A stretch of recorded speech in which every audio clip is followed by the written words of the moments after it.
"I didn't think of that," said Caterpillar. "Where can I hide?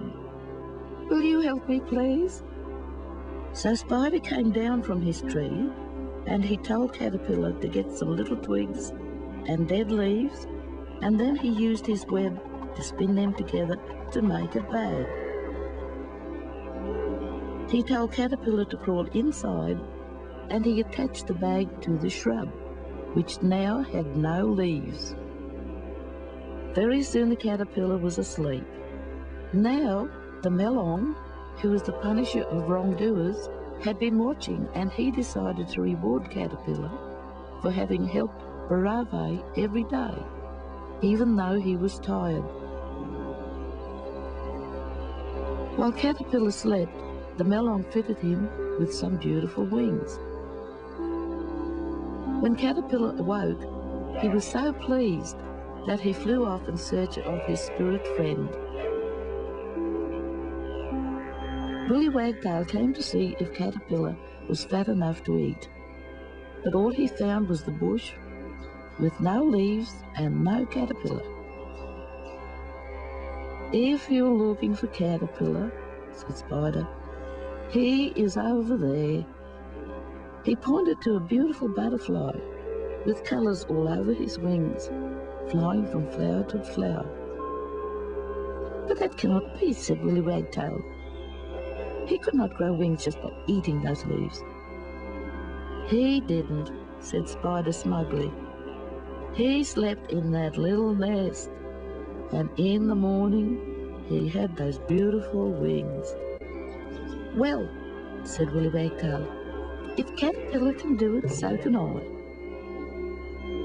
"He is still doing it, but he still does not have such beautiful wings as Butterfly. Butterfly still helps paint the flowers, but these days he helps by carrying Barave on his back."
Originally, all the people along the coast of northern New South Wales shared the land and the same language.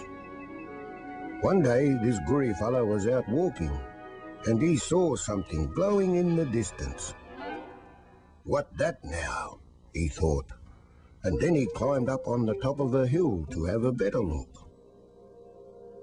He saw it shining brightly, and it looked like a man, and he said, "Kulang wari namban?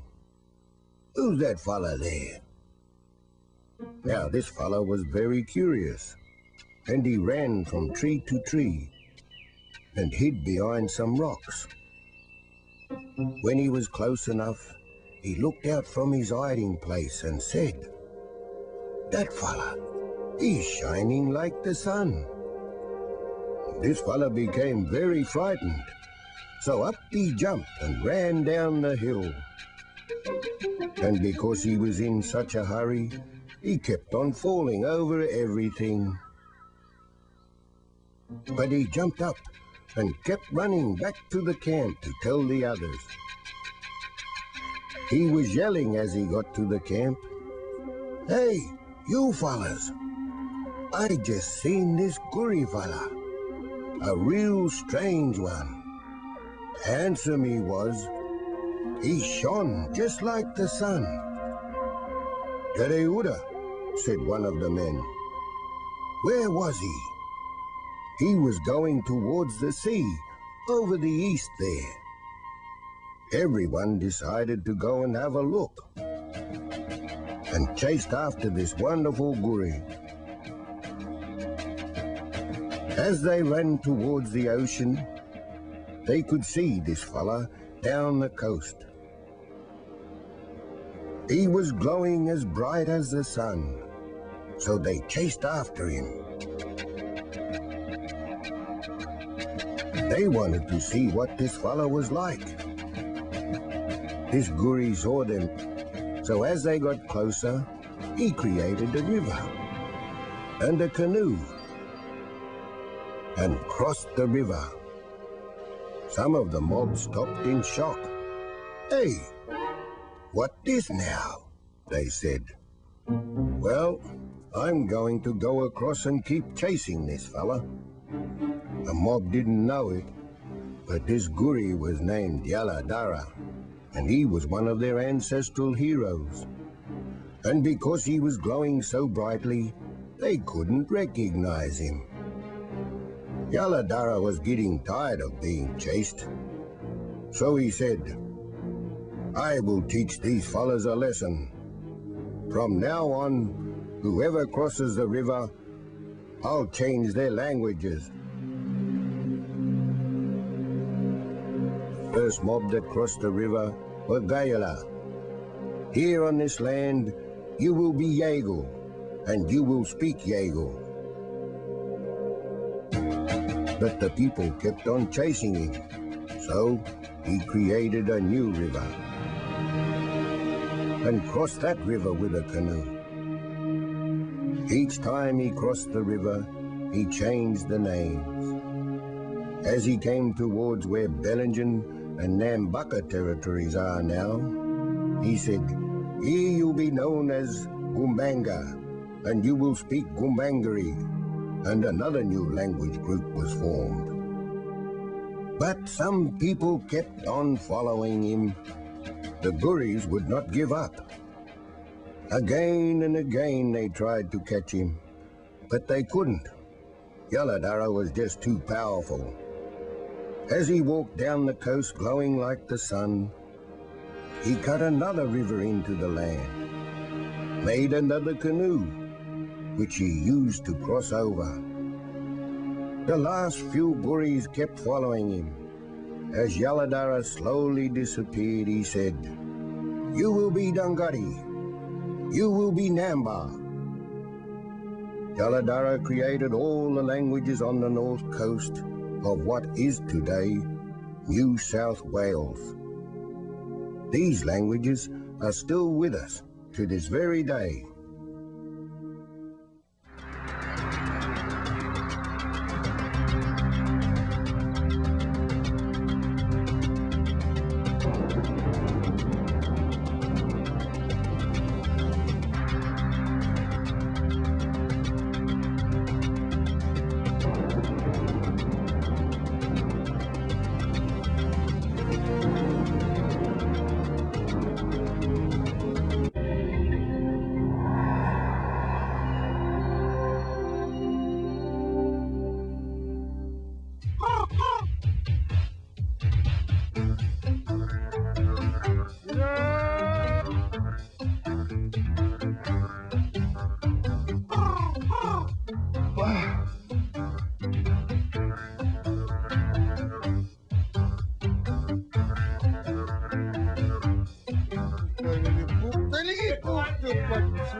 Ay, tugas witche takuinai, takutoti silver tizuit, ubang Isaki.